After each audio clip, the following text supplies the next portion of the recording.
to kind of understand where kind of mainstream America's sentiments are. The only guy that's saying we screwed up with transgender is Newsom. The only guy that's he wants to be president. He wants to be. He realizes he's got to get to the center, but everybody else like no trans this, and we still believe in this, and we that is not fair, and you better call him a woman because she is a woman. No, he's a man. No, and there's the ruckus on what was it, House Congress, Rob, the one congressman got up and speaks, and they were upset because somebody called him sir. You know which one I'm talking about, Rob? Yes, yeah. I mean, they still don't want to give that up. That's a dude, right? That's a dude. Which one? Which one? The senator? There's a congressman that's trans? Is that what you're saying? Of course there is. This one right watch here. This. Go for it. I recognize the representative from Delaware, Mr. McBride. Mr. McBride. Thank you, Madam Chair. Ranking Member Keating, also wonderful. Mr. Chairman, Madam could you Chair. repeat your introduction again, please? Yes, we have set the standard on the floor of the House, and I'm simply. What is that standard, Mr. Chairman? Would you repeat what you just said when you introduced a duly elected representative from the United States of America? Please. I will. The representative from Delaware, Mr. McBride. Boom. Mr. Chairman, you are out of order. Okay. Mr. Chairman, have you no decency? Okay. I mean, which one is Mr. McBride? All the way on the right. Right here. Can you pull up the picture of Mr. At McBride? least it looks like. So she's a trans woman, right? Trans woman. So like this is the thing that actually I think is where everybody loses.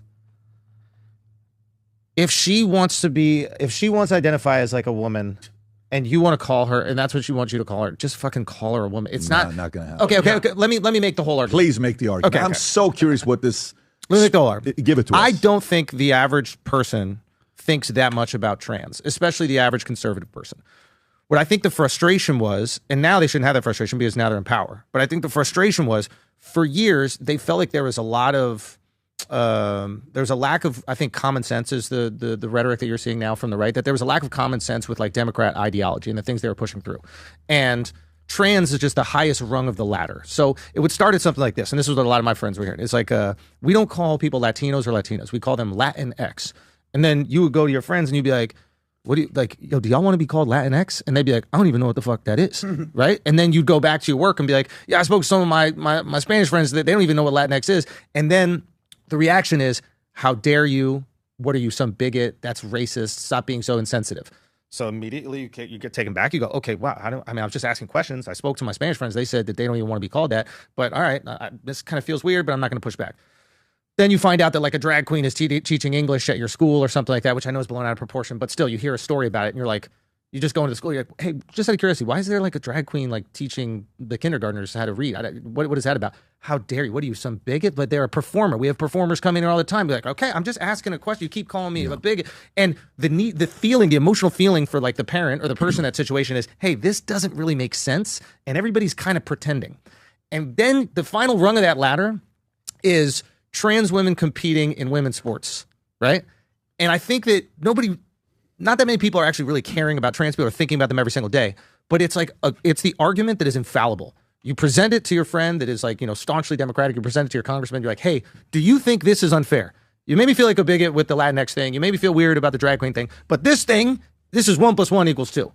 And if you refute that, it's actually very comforting for the conservative because you go, oh, this whole time I was being gaslit into thinking I was the crazy person when in reality, you're not operating on like an honest playing field. You're caught up in the ideology. So I think that's really what it is. So I don't care if some trans person wants me to call them a woman. Like, I'm going to call you a woman. I'm not going to like put my fucking foot down about it. Andrew, if I told you right now, call me daddy, would you call me daddy? No. Why not? Well, because call you're me not daddy, my dad. Andrew. But you're not my dad. But I want you to call me daddy. I view myself as your daddy. Well, but you're not my dad. But you're right. She's not a man. But if you want she's not a woman. But if you wanted man. me to call you son, I would call you son. Yeah, I get what you're doing. You're having fun with it, right? No, I'm not. It doesn't affect me at all. Calling me daddy insults my dad. Yeah, but calling you ma'am insults my intelligence. It insults science. It insults facts. It insults, an actual, you were born a man. You want me to call you a woman because it hurts your feelings? So this is where I think about, like, and obviously I don't think there's ever going to be like a version of us like getting some understanding of this, but like I think the greater concern is this becoming a social trend and there being like young influential kids that start making decisions about their body that are irreversible. And as a parent, I obviously have a concern about that, right? Because you start taking these hormones, you start lopping shit off your body, you're not going to get that back. Like this is like a really dangerous potentially situation. But if you ask me if there are 8 billion people on the planet, right? 8 billion people on the planet, and I see a person born with a foot coming out of their head on Instagram every other fucking day. Weird shit happens. Sure. To me, the weirdest shit, body dysmorphia or whatever it is, or gender dysmorphia, like, to me, that's not like unbelievable. If 8 billion people on the planet got their kids born with fucking cancer.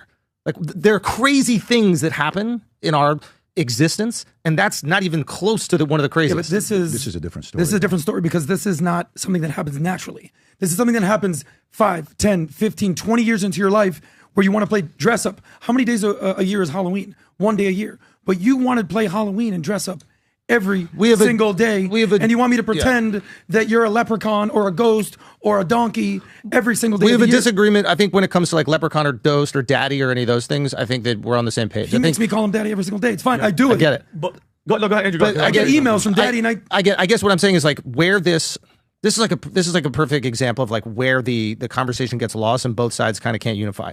Like another example is